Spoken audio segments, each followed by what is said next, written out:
लाज पचेको निकम्बा गठबन्धन सरकारले भारतलाई विरोध पत्र पठाउन नभ्याउँदै चुनावको भयो आतुरी। पुष्पकमल दाहाल प्रचण्डको प्रस्तावले राजनीतिमा निकै ठुलो तरङ्ग। चुनाव जित्न चलाखी, देश फर्काउन भने बिलाखी। व्यक्ति हत्याको धम्की दिने मन्त्री रेणु यादवलाई तत्काल पद मुक्त गर्न जताततै माग। रेणु यादवलाई मन्त्री पदबाट हटाउन प्रधानमन्त्रीसँग नेता योगेश कुमार भट्टराईको जोरदार माग। अर्ली इलेक्सन बारे छलफल गर्न उच्चस्तरीय राजनीति सामान्य समितिको बैठक बस्दै भारत र लिपुलेक कालापानी बारे भने मौन। चुच्चे नक्सामा बढ्यो भारतको हैकम। कूटनीतिक पहलमा यसरी पन्छियो निकम्बा सरकार। अन्ततः तीनै तहको चुनाव एकैचोटि गराउन नसक्ने हो भने निर्वाचन आयोगका पदाधिकारीले राजीनामा दिए हुन्छ। रामनारायण बिडारी सरकारको नेतृत्व गर्ने दिन गन्दै नेपाली काङ्ग्रेस सजिलै नछाड्ने रणनीतिमा माओवादी केन्द्र र पुष्पकमल दाहाल प्रचण्ड। लाज पचेको निकम्बा गठबन्धन सरकारले भारतलाई विरोध पत्र पठाउनु नभ्याउँदै चुनावको आतुरी देखाएसँगै चौतर्फी विरोध। मन्त्री रामकुमारी झाँक्रीको देवरकाण्ड अन्ततः बाहिरियो। सिंहदरबारभित्र भयो खैला बैला। नेत्री रामकुमारी झाँक्रीको बाहिरियो घिन लाग्दो हरकत। जताततैबाट गालीको वर्षा। सिंहदरबारभित्र यत्रो सेटिङ। रेणु यादवलाई मन्त्री पदबाट हटाउन नेता योगेश कुमार भट्टराईको निकै ठुलो माग। विदेशीको शरणमा पुगेका पुष्पकमल दाहाल प्रचण्ड चुनावबाट भागे। यात्राको अन्तिम र सकसपूर्ण खुड्किलोमा छन् प्रचण्ड भन्दै नेता गकुल प्रसाद बासकोटाले दिए खतरनाक चेतावनी। प्रधानमन्त्री शेरबहादुर देउवाले आज 3 बजे राष्ट्रका नाममा सम्बोधन गर्दै र खुलेआम मन्त्रीले जनता मार्छु भनेपछि नेपालै भरि मचियो पुरै हङ्गामा। अब हेर्नुहोस् पुरा समाचार।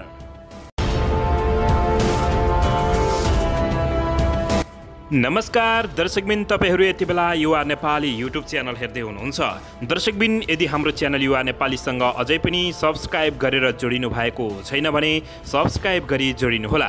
साथै साइडमै रहेको बेल आइकनलाई पनि दबाउन नभुल्नुहोला। दर्शकबिन, हामीहरूलाई तपाईहरूले कहाँदेखि हेर्दै हुनुहुन्छ, कस्तो अवस्थामा हेर्दै हुनुहुन्छ, देशदेखि हेर्दै हुनुहुन्छ या विदेशदेखि हेर्दै हुनुहुन्छ? दर्शकबिन, हामीहरूलाई तपाईहरूले पहिलोपटक हेर्दै हुनुहुन्छ भने पहिलोपटक र रेगुलर हो भने रेगुलर भनेर कमेन्ट बक्समा कमेन्ट गरी एउटा सानो लाइक पनि दिन नभुल्नुहोला। दर्शकबिन, आउनुहोस् विशेष खबरतर्फ लागौं। दर्शकबिन, यति बेला देशमा गठबन्धन सरकारले रणाको मचाइरहेको छ हो। दर्शकबिन, लिपुलेक कालापानी लिम्पुवा धुरा जस्ता नेपालका भूभाग भारतीय प्रधानमन्त्री नरेन्द्र मोदीले खुलेआम च्यालेन्ज गर्दै मैले हडप्दैछु भनिरहेको अवस्थामा पनि विरोध पत्र पठाउन नसकेको गठबन्धन अर्थात् निकम्बा सरकारले दर्शकबिन यति बेला चुनावको हतारो गरिरहेको छ हो। दर्शकबिन, लाज बचेको निकम्बा गठबन्धन सरकारले भारतलाई विरोध पत्र पठाउन नभ्याउँदै चुनावको आतुरी गरेको भन्दै चौतर्फी विरोध समेत भइरहेको छ। दर्शकबिन, यसको बारेमा तपाईहरूले अवश्य पनि प्रतिक्रिया दिन नभुल्नुहोला। के भन्नुहुन्छ निकम्बा सरकार भन्नुहुन्छ कि के भन्नुहुन्छ? अवश्य पनि यति बेला सामाजिक सञ्जालमा निकम्बा भनेर जताततै आलोचना भइरहेको छ। दर्शकबिन, यदि यो शब्द तपाईहरूलाई मनपर्छ भने यो भिडियोलाई लाइक गर्नुहोला र जय नेपाल, गो ब्याक इन्डिया, भारतीय दलाल मुर्दाबाद, भारतीय नेताहरू मुर्दाबाद भन्नुहोला।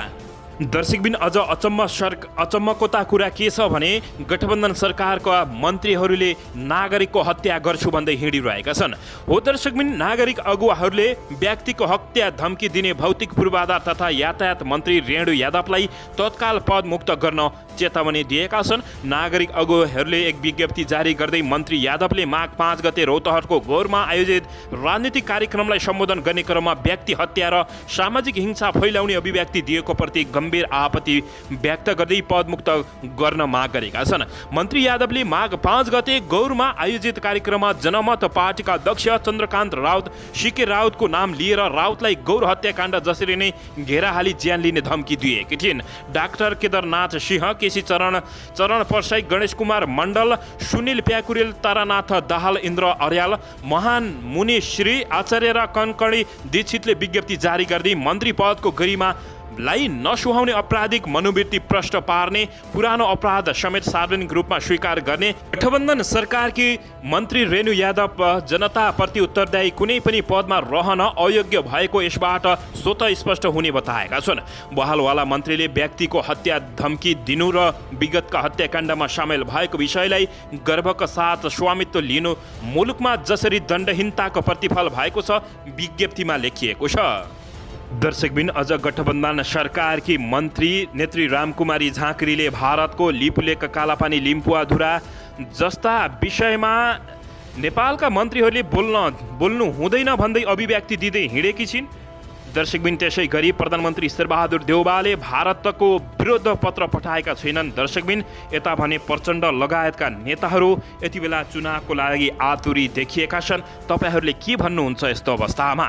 हो दर्शकबिन यति बेला लाज मर्दो तरिकाले यो सरकारले देशका जनताहरूलाई च्यापिरहेको अवस्था छ। दर्शकबिन लिपुलेक कालापानी लिम्पुवाधुरा जस्ता नेपालका भूभाग भारतले हडप्दा पनि चुइक्क नबोलेका पूर्व प्रधानमन्त्री तथा माओवादी केन्द्रका अध्यक्ष पुष्पकमल दाहाल प्रचण्डले यति बेला चुनाव जित्ने रणनीति बनाएका छन्। देश विकास गर्नुको साटो यिनलाई चुनाव र आफ्नो शक्तिको मात्रै लोभ रहेको छ। हो दर्शकबिन नेकपा माओवादी केन्द्रका अध्यक्ष पुष्पकमल दाहाल प्रचण्ड कोरोना संक्रमित हुँदा एक साता आइसोलेसनमै बसे। कोरोना संक्रमित हुँदा उनले राजनीतिक भेटघाट बन्द गरेका थिए, तर उनी कोरोना मुक्त भएकै दिनदेखि छुट्टै तरङ्ग ल्याइदिएका छन्। निर्वाचन सम्बन्धी प्रचण्डको नयाँ प्रस्तावका कारण राजनीतिक माहौल नै फरक भएको छ। प्रचण्डले स्थानीय तहको निर्वाचन गर्नु भन्दा पहिले वैशाखमा प्रतिनिधि सभाको निर्वाचन गर्नुपर्ने प्रस्ताव ल्याएपछि स्थानीय तहको निर्वाचन पछि गर्ने कुरामा काङ्ग्रेसका शीर्ष नेताहरू पनि सहमत रहेको स्रोतको भनाइरहेको छ। तर काङ्ग्रेसका संस्थापन इतर नेताहरू भने प्रचण्डको प्रस्ताव नरुचाएको बताइएको छ। प्रमुख प्रतिपक्षी दल नेकपा एमाले भने यसको विरोध गरिरहेको छ। जनताहरू समेत सडकमा उतार्ने चेतावनी दिइसकेको छ। एमाले स्थानीय तहको निर्वाचन भन्दा पहिले गरिने कुनै पनि निर्वाचन आफूहरूले नमान्ने बताउँदै आएको छ। एमालेका नेताहरू संविधानको बाटोमै हिँड्नुपर्ने भन्दै दबाब दिँदै आइरहेका छन्। यसबारे छलफल गर्न बिहीबार काङ्ग्रेसका सभापति तथा प्रधानमन्त्री शेरबहादुर देउवा प्रचण्ड र नेकपा एकीकृत समाजवादीका अध्यक्ष माधव कुमार नेपाल बालुवाटारमा छलफलमा जुटेका थिए। उनीहरूबीच स्थानीय चुनावकी प्रतिनिधि सभा चुनाव पहिले गर्ने भन्ने बारे सहमति नभएपछि गठबन्धनको बैठकबाट सहमति खोज्ने प्रयास गरिएको छ। हो दर्शकबिन कालापानी लिपुलेक लिम्पुवाधुरा बारेमा एक चुइक्क नबोलेको प्रधानमन्त्री शेरबहादुर देउवा लगायतका नेताहरूले यति बेला चुनावको चटारो राइरहेको छ। दर्शकबिन अहिले काङ्ग्रेस पनि चुनावी गठबन्धन गर्ने प्रयासमा रहेको प्रचण्ड शक्तिशाली पनि देखाएका छन्। उनी गठबन्धन गरेर चुनाव जित्ने दाउमा देखिएका छन्। यता केपी शर्मा ओली नेतृत्वको एमालेमा माधव कुमार नेपाल छुट्टिएपछि एमालेमा पहिरो गइरहेको छ। ओलीको कार्यबाट भीम रावल पक्ष समेत असन्तुष्ट रहेको छ। दर्शकबिन अन्ततः नेकपा एमाले फेरि यता चुनाव पछाडि धकेल्ने कोसिस गरे जनता सडकमा उतार्ने चेतावनी दिएका छ। हो दर्शकबिन नेपालका नेताहरूलाई न त देशको माया छ न त देशको भूभागको माया छ। दर्शकबिन तर यी नेताहरूले लाज बचाउने तरिकाले यति बेला अभिव्यक्ति दिइरहेका छन्। दर्शकबिन यसको बारेमा तपाईहरूले के भन्न चाहनुहुन्छ, कस्तो अवस्थामा के भन्न चाहनुहुन्छ अवश्य पनि प्रतिक्रिया दिन नभुल्नुहोला। दर्शकबिन यसैबीच स्थानीय तहको चुनाव सार्न खोजियो भने एमाले जनतालाई सडकमा उतार्ने एमाले धम्की दिएको छ। मुलुकमा अहिले चुनावका सम्बन्धमा बहस भइरहेको छ। राजनैतिक दलहरू खास गरी सत्तारूढ दल गठबन्धनभित्रै स्थानीय तहको निर्वाचनबारे मक्यौता देखिएको छैन। निर्वाचन आयोगले स्थानीय तहको निर्वाचनका लागि सरकारलाई आफ्नो सुझाव दिइसकेको छ, तर सत्तारूढ दलमा गठबन्धनमा रहेका दलहरूमा चुनावबारे आफ्नै विचार प्रष्ट भएको छ। दर्शकबिन स्थानीय तहको निर्वाचन वैशाखमा गर्ने या प्रतिनिधि सभा र प्रदेश सभाको निर्वाचनपछि स्थानीय तहको निर्वाचनमा जाने भन्ने बारे दलहरूबीच आफ्नै तर्क देखिएका छन्। यसै विषयमा प्रमुख प्रतिपक्षी नेकपा एमालेका नेता तथा पूर्व न्यायाधिवक्ता अग्निप्रसाद खरेलले कुराकानी गर्दै यस्तो चेतावनी दिएका छन्। स्थानीय तहको चुनाव सार्न खोजियो भने एमाले जनतालाई सडकमा उतालेर सरकारको धुलो काट्ने बताएका। दर्शकबिन कालापानी लिपुलेक लिम्पुवाधुरा बारे र भारत विरोधी अभिव्यक्ति हामी मन्त्रीहरूले दिन मिल्दैन भनेकी नेत्री रामकुमारी झाँक्रीको एकपछि अर्को गर्दै कालो करतुत पर्दाफास हुँदै गएको छ। दर्शकबिन कालापानी लिपुलेक लिम्पुवाधुरा जस्ता भूभागको विषयमा अर्थात् विवादित विषयमा हामी मन्त्रीहरूले बोल्न मिल्दैन भनेकी मन्त्री रामकुमारी झाँक्रीलाई तपाईँहरूले के भन्न चाहनुहुन्छ? दर्शकबिन उनको कालो करतुत यो भिडियोलाई लाइक गरेर सबै सामु सेयर गरी सक्दो नेपाली सामु पुर्याउन नभुल्नुहोला। भारतीय दलाल विस्तारवाद सामु पुर्याउन पनि नभुल्नुहोला। दर्शकबिन रामकुमारी झाँक्रीलाई तपाईहरूले के प्रतिक्रिया दिन चाहनुहुन्छ कमेन्ट बक्समा कमेन्ट गरी यो भिडियोलाई लाइक गर्न नभुल्नुहोला र नेपालीहरूको सपोर्ट गर्न पनि नभुल्नुहोला।